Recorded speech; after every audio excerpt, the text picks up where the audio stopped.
Баршаңызға қайырлы күн оқырмандарым, каналыма қош келдіңіздер. Сіздермен Қаламқас.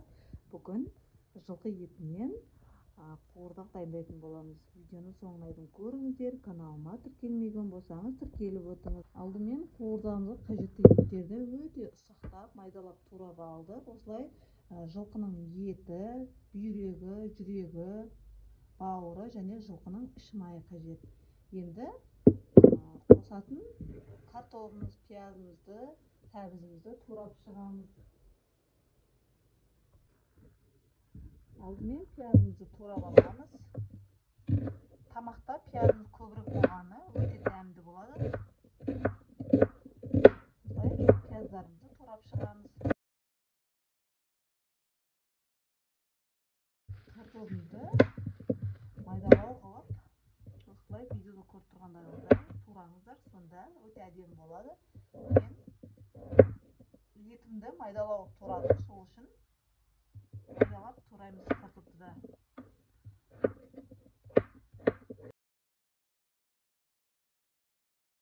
Картоптарымызды турап шығамыз, осылай майдалап. Сәбізімізді майдалап тураймыз. Кез келген формада турауға болады.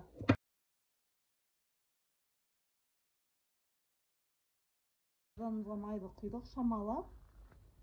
Енді үстіне алдымен майымызды саламыз.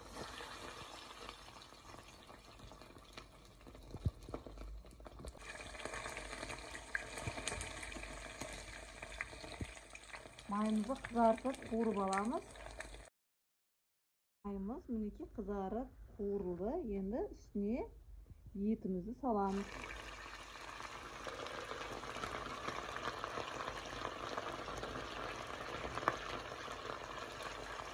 Етімізді осылай жақсылап қуырып алдық. Өзінің суы шықты мінекей.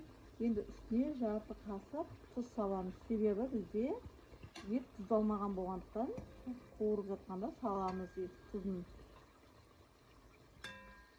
Үстіне туралған пияздарымызды саламыз. Тағы да 10-15 минут жақсылап қуырып аламыз.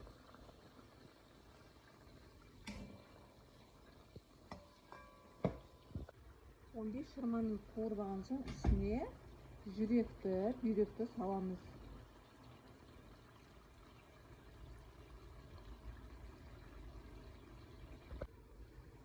Он 15-20 минут қуырып алдық бүйрек жүректерімізді. Енді үстіне картоп, пияз, көкөністерін салып, тағы да 10-15 минут қуырып аламыз. Мінекей картопымызды, сәбізімізді салып, тағы да үстіне қуырып аламыз.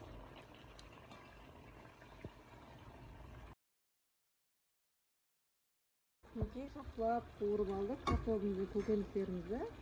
Ең соңында үстіне бауырды саламыз. Себебі бауыр бірінші салған кезде, қуырған кезде қатты болып қалады. Сол үшін ең соңында саламыз. Сонымен тағы да қуырып аламыз бауырымызды.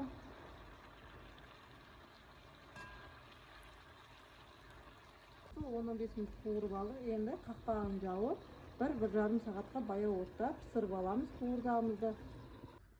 Тамағымыз дайын болды. Енді ыдысымызға салып, дастарханымызға ұсынамыз.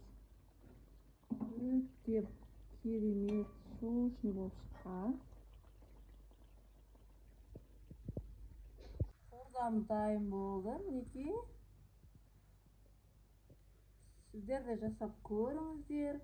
Сіздермен болған Қаламқас. Видеоны соңына дейін көргендерге рахмет. Қуырдақтың етін майдағып турасаңыздар, өте жылдам піседі. Ал енді дастарханымызға ұсынайық, бізге ас болсын. Каналыма тіркелмеген болсаңыз тіркеліп өтіңіз. Жанындағы қоңыраушаны басып қойыңыз, себебі менде өте қарапайым, үй жағдайында дайын болатын керемет тағамдардың рецептері бар. Видеом ұнаса, лайк, комментарий қалдырыңыз.